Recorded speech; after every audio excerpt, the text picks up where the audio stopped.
Welcome to the Duncan Duo Radio Show, hosted by Andrew Duncan, the official real estate agents of the Tampa Bay Lightning. As Tampa Bay's top-selling real estate team with over $3 billion in sales and thousands of homes closed. Sell your home with ease, guaranteed in 14 days or they'll buy it. Visit theduncanduo.com. Here's your host, Andrew Duncan. Happy Sunday, Tampa Bay. Back with you for another week to talk about the Tampa Bay real estate market here on WFLA News, like I am every Sunday at 10 for more than a decade now, approaching probably closer to 2 decades if you're really keeping track. But I'd love to keep you updated on what is going on in Tampa. And I want to start off talking about our real estate statistics and kind of give you a market overall update of things that I'm seeing in Tampa real estate right now. When we aren't on air, make sure to follow us on all of our socials at The Duncan Duo, Twitter, Instagram, YouTube, TikTok, Facebook, X instead of Twitter. One day I'm going to get that right. Sorry, Elon. But at The Duncan Duo on all of our social channels. Would love to keep you updated on all things real estate. So I talked to my team about this week because I was really surprised at kind of a pickup that we're starting to see in the real estate market in Tampa Bay. And we have a few things happening in Florida specifically, unique to our state, that I think are going to have our real estate market outperform other markets across the country as we move into the second half of the year, because look, that's where we're at. The first thing that I want to talk about is interest rates, because a lot of people have this wrong, and I want to dispel a few myths. Interest rates, when they're dropping, certainly impact affordability and open up new segments of buyers. So there's always this belief that if interest rates aren't dropping or getting more affordable, that the real estate market won't improve. And what I think we've seen recently is actually the opposite of that, because people, believe it or not, when rates are dropping, they fence sit. They sit on the fence and they say, oh, well, rates are going to keep dropping, so I'm just going to wait. And so what ends up happening is, while more buyers might be opened up to the market, until interest rates have really kind of established a pattern for dropping over a long period of time, it doesn't change things that much. It actually kind of gridlocks things. So we've recently started hearing rumors, we have a new Fed chair, and there's a lot of discussion about a possible increase in interest rates. So people might think, oh goodness, an increase in interest rates is going to crush the market. Well, fortunately, we have some tax things happening in Florida that are causing people to move here, and that are causing people to decide to occupy our state as a resident prior to the end of the year, because if they don't and it passes, then they wait for 5 years. So there's some major property tax relief coming that is going to, if it passes the 60% supermajority vote in November, it would go into effect in the following, tax year, and it would basically increase the homestead exemption for $50,000 to $250,000, and then I think it was a year or two later it goes up to $500,000, and then after that they haven't really adjusted what they're going to do, because that covers most homeowners, and as it covers most people that need the affordability. So these things are causing our market to improve at the same time that interest rates have risen and aren't expected to go down. So what we've seen happening, obviously, is this movement of people off the fence because of the property tax, provisions, because the reduction in property taxes starts to get payments in line with what they were when interest rates were really low. If someone that has a $400,000 house now has a $250,000 exemption instead of a $50,000 exemption, their tax bill is massively lower, meaning their total mortgage payment is massively lower. So we have that happening at the same time that there's now discussion of rates increasing. And what I've learned in this business over the years is, I think about real estate, a lot from a business and financial perspective. A lot of people think about it a little bit more emotionally. And, when emotion gets into play, fear is the biggest motivator. So there's now a fear that we might see rates rise. So what's happening in the short term is that consumers are now saying, you know what, 6 is better than 7. if I wait and rates rise, it could get worse. And that's actually motivating people, in my experience, potentially in some scenarios, more than the potential for rates dropping. Because rates dropping, people think, oh, now we're going to go on a rate dropping pattern. Maybe I should sit on the fence and wait for a while. That's not the reaction that you have with the potential of rates increasing. Because if we do see Fed rate hikes and we do see mortgage rates rise more, then there's a risk that if someone can afford it right now, because there are plenty of consumers that have looked at buying real estate in the last 6 months or a year that can afford the current rates. They're just choosing not to because they either don't like them and want them to go down, or they're preconditioned because they've bought a home prior when it was a much lower rate, and they're having a hard time kind of accepting the new rate. Well, the easiest way to get someone to accept the rates where they are today is to tell them, you know what, if you wait too long, they're going up. So what's happening is the convergence of those two things are actually helping balance our real estate market and stabilize it a little bit and improve it compared to last year. So I want to talk about the real estate statistics that came out from the Suncoast Tampa Association of Realtors. We only had the statistics for May. The June statistics will come out in mid-July. So there were 4,889 homes that sold in May of this year. Compared that to 4,571 in May of last year. Now, we're not quite back to May of 24 or May of 23 or May of 22 yet, but we're heading in the right direction. We have an increase year over year in home sales. And we were for a long time experiencing, kind of annual decreases for a lot of the last year. The next thing that I want to talk about is the month supply of inventory and the inventory of homes available. We're a little above 19,000 homes available. That is the lowest number that we've seen since December of 24. So the lowest number of homes available since December of 24. So what's happened and what we're seeing is people that can't sell, that don't have the equity, that bought at, kind of higher prices, they're coming off the market. The people that are hitting the market are the ones that see what's happening, that want the property tax, provision protection on maybe a more expensive home, or they're starting to get comfortable and realize that, hey, look, I don't want to go from a 3% interest rate to a 6%, but I certainly don't want to go from a 3 to a 7, so I might as well act now. So that fear is actually motivating some transactional activity, and it's bringing some homes off the market. So we are now at 3.97 months supply of inventory, which is still considered a balanced market, but leans towards the seller's market. There are a lot of neighborhoods, and in fact, we saw it this week. We had homes in Safety Harbor, Palm Harbor, Clearwater, and South Tampa that had bidding wars on them. So some of that is starting to come back in some neighborhoods. And of course, again, it's, we've never had a real estate market that has this many kind of segmented sides of it. That isn't happening everywhere, but it is starting to happen again because 3.97 months supply of inventory is the lowest number that we have seen since July of 2024. So in 2 years, it's the lowest month supply of inventory. Which the 3.97, what it basically means is if no homes came on the market, it would take 3.97 months to sell out the existing number of homes on the market based on the demand that's there. So those are powerful statistics. We also have seen the list to sale price ratio stabilize around 97% 6 months ago. And for the 5 months prior to that, it was hovering around 96, and it bounced around 96 and 97 last year, but it's been 97% 5 months in a row now. Our average sale price of $509,951. We're now 6 months in a row with an average sale price above $500,000. Prior to this 6 month period, we'd only had 1 month in the entire time I've been selling real estate for 22 years where we had an average sale price above $500,000. So we have, prices have been brought up. And that 509 this year compared to last year is 482.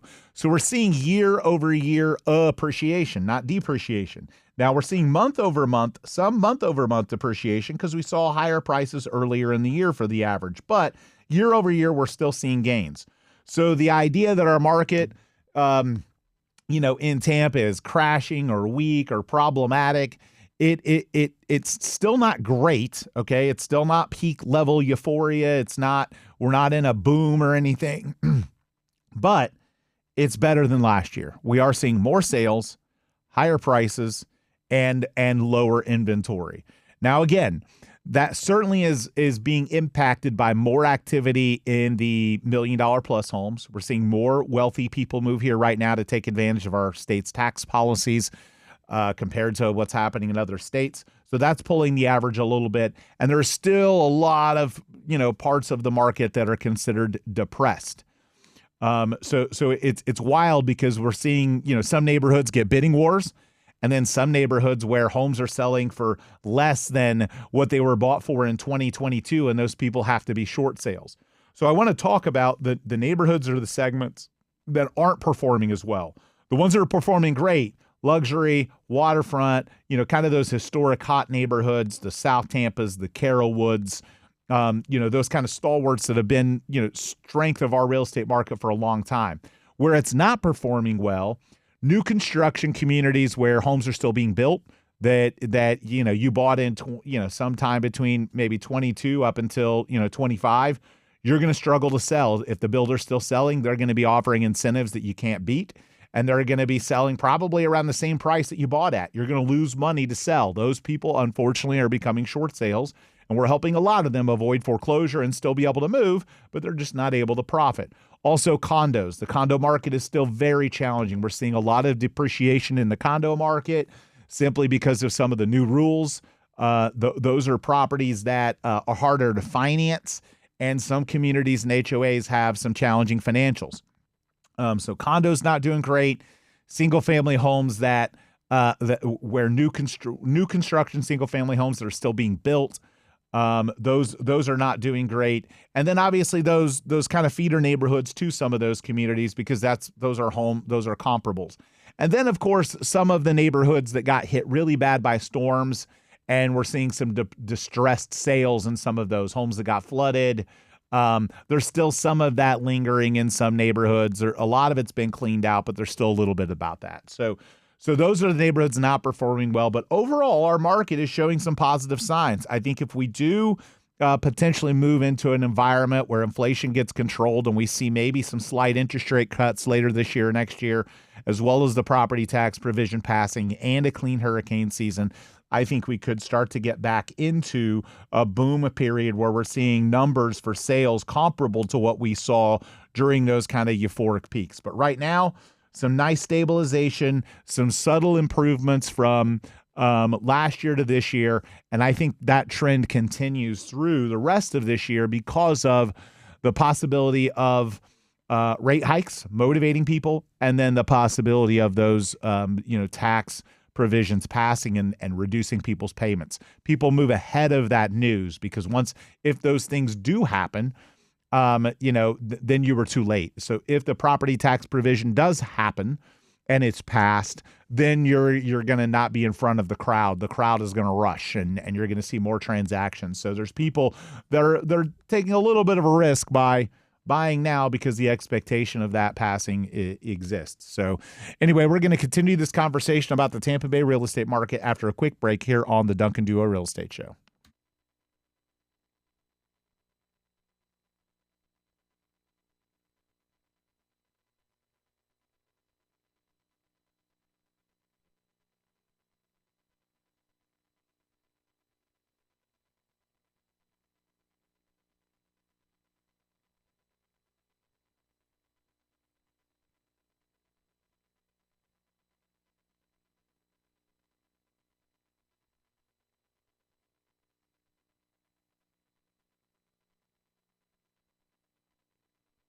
Back to the Duncan Duo Radio Show, the official real estate agents of the Tampa Bay Lightning. Top team in Tampa Bay, over $3 billion sold and counting.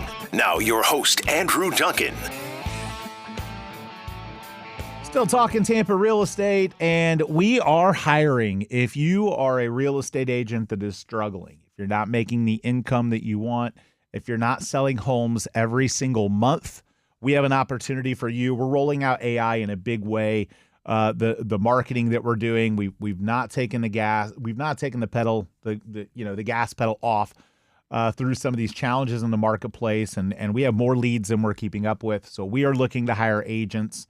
Whether you're experienced, whether you're new, if you need a place that has mentoring, coaching, and a massive amount of leads, we would love to talk to you, and you can do that at jointheduo.com. You can set a confidential Calendly appointment with one of our leaders to to jump on a Zoom with you and figure out how we're a fit. You can also apply for our open positions. You can message us on any of our social channels as well. But that website, again, is jointheduo.com. But I want to be clear about something. If you're a real estate agent that doesn't really want to work and you just want money to rain from the ceiling, unfortunately, there's a lot of them out there.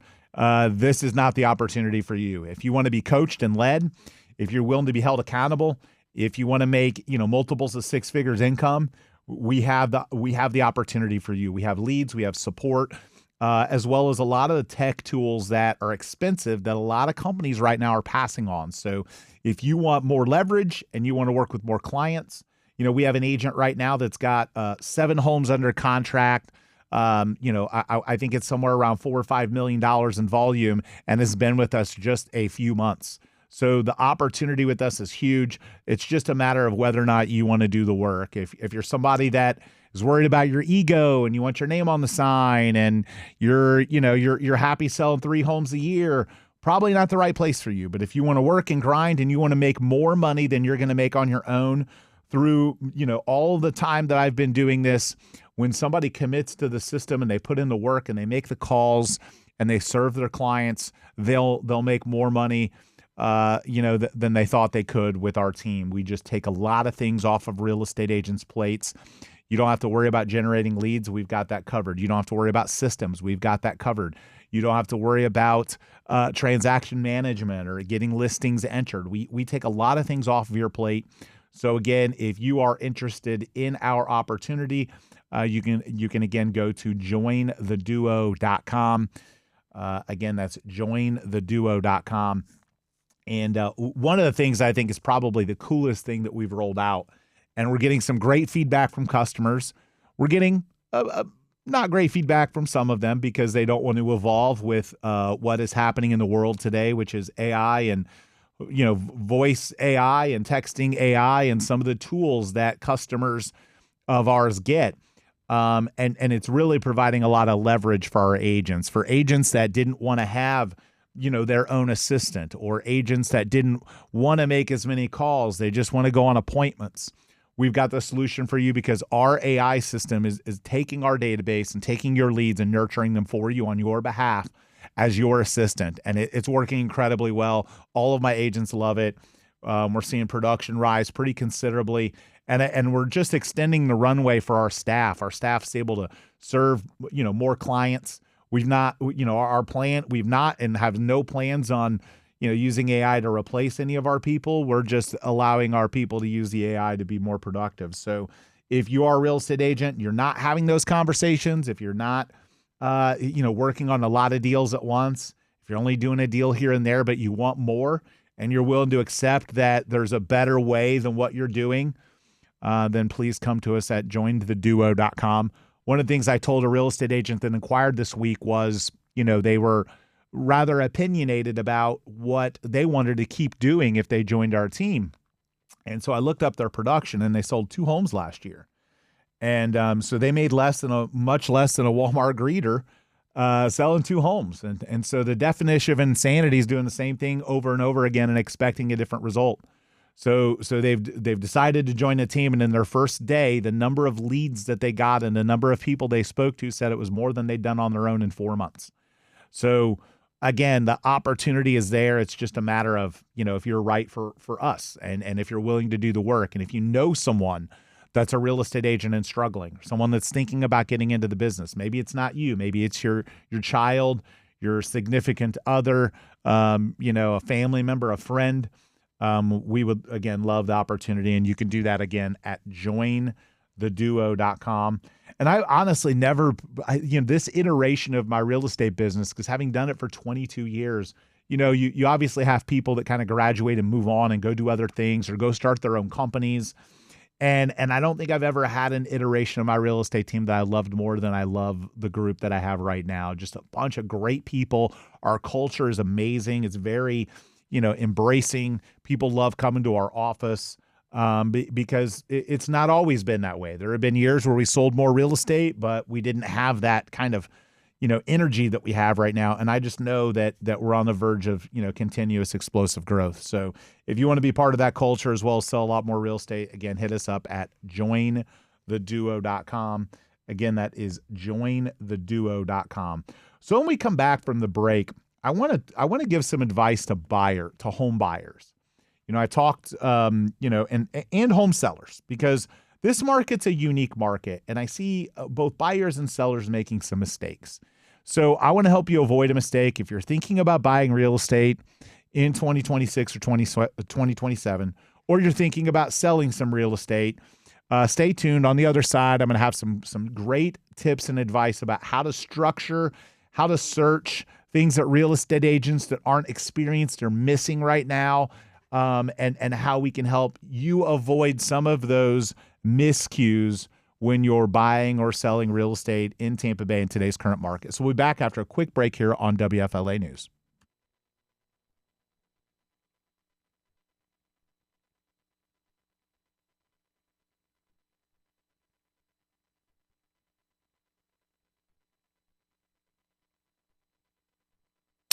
And we're back with the Duncan Duo Radio Show, Tampa Bay's #1 real estate team. Over $3 billion in sales, thousands of happy clients, and official partners of the Lightning. Now your host, Andrew Duncan. So we're back here talking Tampa real estate on the Duncan Duo Show, like we are every Sunday at 10 a.m. Want to talk to home sellers out there about strategy. A lot of home sellers get this wrong. A lot of real estate agents get this wrong right now in terms of how to market real estate in a market like today. And look, every single property is unique and different. There are sometimes different strategies depending on the supply and demand curve, depending on, the saturation rates, the competition in the marketplace. So everything can vary from neighborhood to neighborhood. But one thing I think I see a lot of sellers make a mistake about, very first mistake that I see really common in a really challenging market is I see sellers hire the agent that will do it for cheaper. Look, cheap work ain't good and good work ain't cheap.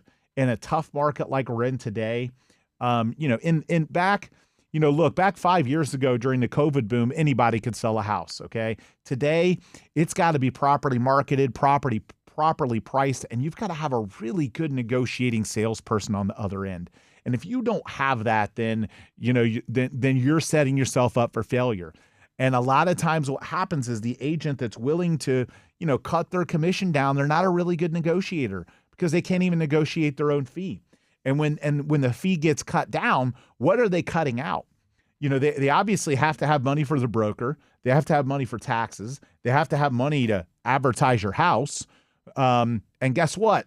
They can't cut out their broker. They can't cut out taxes, but guess what they can cut out? Marketing of your home. Or if they don't have a budget to market your home, are they just simply throwing it in MLS and praying and hoping that it sells? Or do they have an actual strategy that's going to use advertising, that's going to use pay-per-click campaigns, that's going to use demographic studies, that's going to get your house on a radio show? We talk about our featured properties all the time, and I've got one to talk about today. But that mistake is a common one that I see home sellers make. We've sold thousands of homes that failed to sell with other agents, and the majority of the time, the seller went with somebody that told them that they would do it for less, and then it has cost the seller massively more. The seller's home didn't sell. It sat on the market for 6 months, and now it's stale. Now every buyer in the marketplace thinks something's wrong with it. They lost their initial impression.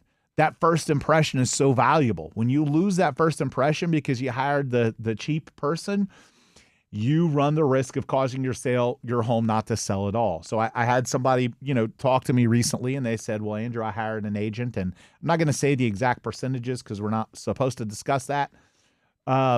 But they said, I hired, the agent said that they would do it for X. And so that's what I paid my last agent. I said, actually, you didn't pay your last agent anything because they didn't sell your house. They failed. And the reason they probably failed is because they don't have a marketing budget and they're not a great negotiator. So they weren't getting your home properly exposed. And then when there were inquiries about your home, they didn't handle them because they're not very good at negotiating.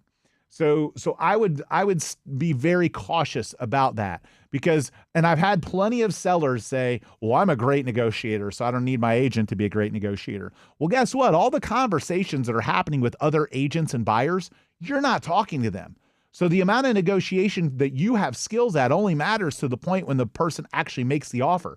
Guess how many prospective offers don't end up happening because there's a poor negotiator or poor marketing? A lot. A lot more than you can possibly imagine. You need somebody that's going to be the person dealing with those conversations and that marketing that has an experience that is a great negotiator. And if they're not a great negotiator, you're setting yourself up for failure. And if they're not a great marketer because they don't have the budget to market because they cut their fee down, your home isn't going to sell. I've, again, seen it thousands of times. It's a super common mistake. Way too many sellers make it. The next mistake that I want to talk with about home sellers is about pricing their home. There are a lot of sellers that overprice their home. And, we had a great scenario this week. We had a home listed in Odessa that was listed at $625, and we got a massive bidding war on it. It was priced a little aggressive, not horribly aggressive, but a little aggressive, and ended up going under contract for what we believe to be an above market price. And so I believe that there's really, if the person on the other end knows how to negotiate, and if they are patient and they let the offers come in and it's properly marketed, I don't believe you can underprice a home, because if it's underpriced, it's going to get a frenzy of people. If you put a property on the market and it gets nothing and it's got good photos and it's got good syndication, your price is the problem. Okay. It's overpriced, which is extremely common.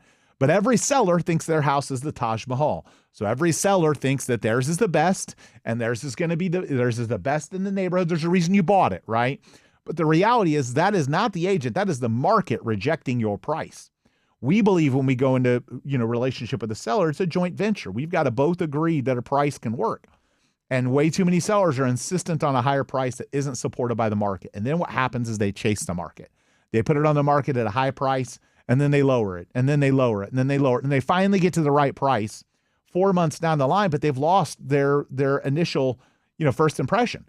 All the consumers have already passed on it. They think something's wrong with it, or they think the seller's unreasonable, and now your home isn't going to sell. You've caused a snowball effect of lack of activity because you started it too high. The opposite of that is starting it at a point in which the people will chase you. You want your house to be a seller's market, or a seller's market in and of itself. And what you do when you price it too high is you make your house a buyer's market, because the buyers don't want anything to do with it. They can do the data. They can look at Zillow. They can ask Grok, and they can ask Claude. They can go in and figure out what the range of your house is. And if you're not in range and you don't look attractive to them, especially with as challenging as the real estate market is, they're just clicking next. And you're never getting to talk to them. They're never seeing your house. You have to price competitive. And when you do price aggressive and competitive with a good agent that's marketing, it sells quickly. It gets above market. It can get above market price. You're in control of the driver's seat, and you're not wasting months and months and months of eating mortgage payments and missing out. Way too many home sellers get this wrong. They try and eke every last dollar out of it, and unfortunately, they end up costing themselves way more than if they'd just priced it aggressively from the jump. I had a scenario where I was looking at a property that was listed with another firm, and it was a home, in my opinion, was worth around $7,000. Okay, they started it at $850,000. Okay, they ran it down. They ended up selling it for $650,000. Okay, below market. If they would have priced it at $650,000, they would have had a frenzy and sold it above $7,000, in my opinion. So that's the strategy that works today. That's the strategy that knocks buyers off the fence. You want to look like a great deal. You want to be the best priced, and the best conditioned in the neighborhood. And if you're a home seller, look, you got to eat some humble pie. This is a challenging market. It's getting a little bit better. We stabilized a little bit, but it's a really challenging market. So don't make the mistake of overpricing your home, and don't make the mistake of hiring the agent that clearly shows you that they're not a great marketer and that they're not a great negotiator, because the things that get lost that you don't ever see while you're working at your job and that person's in control of your sale, the things that happen, you never actually see them or experience them, how many times they're going to lose the sale for you. So hopefully that makes sense. And if you do want to sell your home with us, I promise you, we're going to recommend some aggressive strategies, and you can do that at duncanduo.com. I want to talk to home buyers next. Some common mistakes that I see home buyers making. First and foremost, we regularly have customers come back to us after they've bought a home 6 months or a year down the line, and the commute's too much. Because the only time they commuted to the property was Saturday or Sunday morning, and traffic looked great. They got there in 20 minutes. And then Monday at 8 a.m. shows up, and it takes them 95 minutes to get to their office. And they get tired of that. So if you're looking at real estate, and it's even no matter what the drive is from your house, drive by at night, see what the neighborhood's like at night, okay? Make the commute during rush hour so you can tolerate the drive. Don't just trust Google, okay? Don't trust Google Maps. It's not always accurate. Make the actual drive to the home from your work and to your work so that you know what you're dealing with. But go through that neighborhood at different times of day. Don't just accept that Saturday at noon, it's a great neighborhood and it's a neighborhood you want to be in. Go by Friday at 10 o'clock. Drive through the neighborhood and sit for a few minutes. Is there anything happening in that neighborhood that makes you think it wouldn't be a neighborhood that you would want to live in? I see far too many times buyers do this and they rush into it and they don't check those boxes. And then a year later, they're looking to sell, and it might be selling at a loss or just barely covering fees because they jumped the gun. So go that extra step. Check out the times of day that the traffic is going to be the worst, as well as checking out the neighborhood during some of those evening hours. Another common mistake that I see buyers make is canceling contracts on great properties that they've negotiated a great deal on for little petty things that every house is going to have. In 22 years, selling everything from starter houses and land and trailers to $10 million plus deals, I've never seen a perfectly clean inspection report. It doesn't exist, okay? Everything is going to have something wrong with it. And if you're buying a home in an average price range, every home that you buy is going to have issues on the inspection report. The key things that you want to understand is that inspection report, in my opinion, is the blueprint for the things that you need to do as a homeowner in the first few years of ownership, okay? That's what it is. It's the blueprint. Outside of major things that would cause you not to be able to get insurance, or major undisclosed things like, needs a $20,000 roof. You want to understand if there are big ticket items, but far too often I've seen customers, especially in markets where prices can change and where maybe it isn't as great as it used to be, they'll opt out of a house over, $1,000 or $2,000 in repairs that are going to be on every single house, or even $5,000 depending on the price point. They'll say, "Oh, I don't want it," and then they raise their budget, and because they think that raising their budget is going to now suddenly cause the home not to have any problems. It's still going to have problems, okay? It might even have more. They may have just done a better job at hiding them. You're going to have some repairs. If the seller won't make it, then you have to make a financial decision. But I see people do this, and then they spend again 2 or 3 times. They're spending money on appraisal and inspection, and then they finally spend $200,000 more. And then when a rough market hits, they overextended themselves, and they end up in foreclosure because they wanted a clean inspection report. They bumped their budget $200,000 over $2,000 in repairs. Make the repairs. Understand, as a home buyer, you're going to have some maintenance. You're going to have some repairs. Unless we're talking big ticket items, I see far too many cancellations from home buyers on things that are really easily solvable, that are maintenance items that you're going to have to deal with in pretty much any other home that you look at.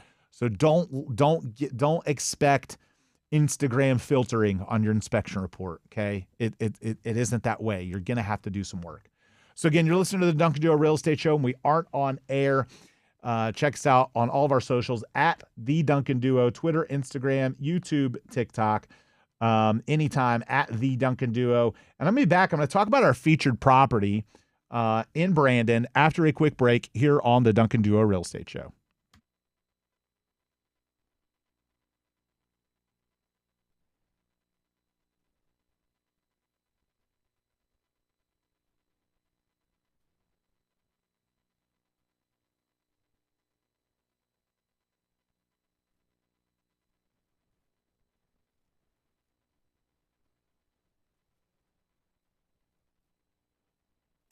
Back to the Duncan Duo Radio Show, hosted by Andrew Duncan, official real estate agents of the Tampa Bay Lightning and the team that guarantees your home sells with ease. Visit theduncanduo.com right now. Here's Andrew Duncan. We're back here on the Duncan Duo Show talking about the Tampa Bay real estate market. Andrew Duncan at the Duncan Duo, Twitter, Instagram, YouTube, TikTok, Facebook, pretty much all of the social media channels. And I want to tell you about our featured property this week, 1007 Lakewood Drive in Brandon. Look, we had a really cool photo shoot out at this property, had some exotic cars there. And you know, I was so impressed because we actually helped the customer buy this home, and they did an incredible renovation on it. It is really, really a beautiful, beautiful modern home on the inside, and traditional. It's kind of, I described it as the best blend of urban and rural, because it's on 4.11 acres in Brandon. It's gated. Built in 1972, but the renovation that this house has is really top notch. But again, 4.11 acres, one of a kind home, 10 plus cars for storage. It's got enormous amount of garage space, tranquil pond, 3,983 square feet, beautiful skylights, porcelain tile flooring, custom lighting, recessed fixtures, an incredibly updated kitchen, grand entry. And a really cool floor plan, beautiful pool, and not a lot of opportunities out there for this price at $2.1 million, where you get this much land, a lot of car storage. Again, there is a oversized 6-car detached garage with workshop space, plumbing, as well as an attached 2-car garage. And the 6-car garage with workshop could easily store 8 cars, because the workshop could become 2 to 3 extra cars of storage. So in my opinion, 10 plus cars, depending, of course, on the size of the cars, is super doable with this property. But it's a rare combination of luxury, functionality, and acreage that's difficult to find in a great, convenient Brandon location. Again, 1007 Lakewood Drive in Brandon, listed for 2.1, 4-bed, 5-bath, just shy of 4,000 square feet. You've really got to check this house out. Again, you can Google the address. You can also go to theduncanduo.com. But it's 1007 Lakewood Drive in Brandon. And again, as a car person, look, if you know a car collector in your family, if you know someone that loves cars like I do and wants a big garage with storage, there's not a lot of opportunities for that on 4 acres. So at 2.1 million, a lot of properties that have that kind of a 10-car storage on that much land that are this beautiful are much more expensive. This is a great spot. It's very secluded. You're back off of the main road. It's gated. It's safe. And I love some of the flexible space that the property has. We list it as a 4-bedroom, but it could easily be more bedrooms if it was needed. There's office space. There's additional rooms that could turn into bedrooms if they needed it. But again, updated wet bar, expansive living area, screened-in pool with large lanai, 4.1 acres. Also an amazing primary suite that just will wow you. So if you're a car enthusiast, man, this place is definitely the one for you. Again, 1007 Lakewood Drive in Brandon at $2.1 million. And if you're listening to this and you want your home exposed this way, guess what? It only happens if you're selling your house with the Duncan Duo team. We do talk about our featured properties each week.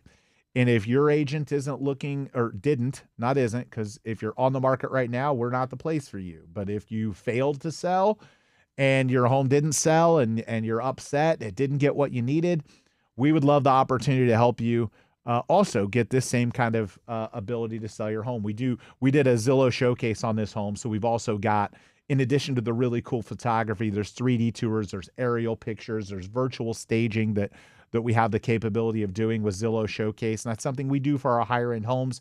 If that is the opportunity, if you listen to these shows on this station, you think, man, the target customer for my house might be listening or might be a fan of WFLA, might listen on the regular, we might be the place that you should be thinking about advertising your home. And again, you can do that at duncanduo.com. Again, that's duncanduo.com.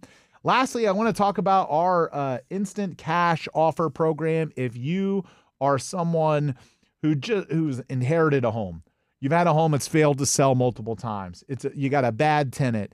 It needs massive renovation.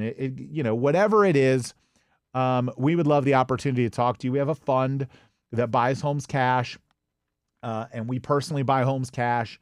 And if that is something you'd be interested in, you don't want to deal with the hassle of selling, again, you can also do that at duncanduo.com. But I want to preface this because if you are someone that wants a cash offer, understand that you're not going to get a market value in that scenario. The reason you're not going to get a market value is because the person that is buying your home is intending on reselling it. They're going to renovate it. They're going to invest in it. They're investing in the home to make a profit. They're not investing in the home to solve your problem or get you the number that you want. They're investing in the home to get a number that they believe they can buy the home at, make the repairs and changes, and then return a reasonable profit. So expect that if you've looked your home up and you've looked online and seen what you think it's worth, but it needs a lot of work, that work isn't getting factored into those automated evaluations. Okay. So you're going to end up selling for less than retail because the person is taking on your problems that you don't want to fix yourself. So if that is you, again, inherited home, bad tenant, tired of the real estate hassle, your agent failed to sell it, and you're interested in selling it just straight in a straight cash scenario, and that doesn't matter where it is. We'll cover all of Tampa Bay. We'll buy houses in Lakeland. We'll buy them in Sarasota. We buy them all over Hillsborough, Pinellas, and Pasco. And again, you can apply for that program or set an appointment with our team at duncanduo.com. It literally goes right into the home value, and it'll give you all the updates on what's going on in your neighborhood as well. But if you want that instant cash offer, again, you can do that at duncanduo.com. We're going to be wrapping up the show. No other segments today. We hope you have enjoyed your holiday weekend and celebrating America and enjoying the 4th of July. Thanks for tuning in and have an awesome rest of your Sunday, Tampa Bay.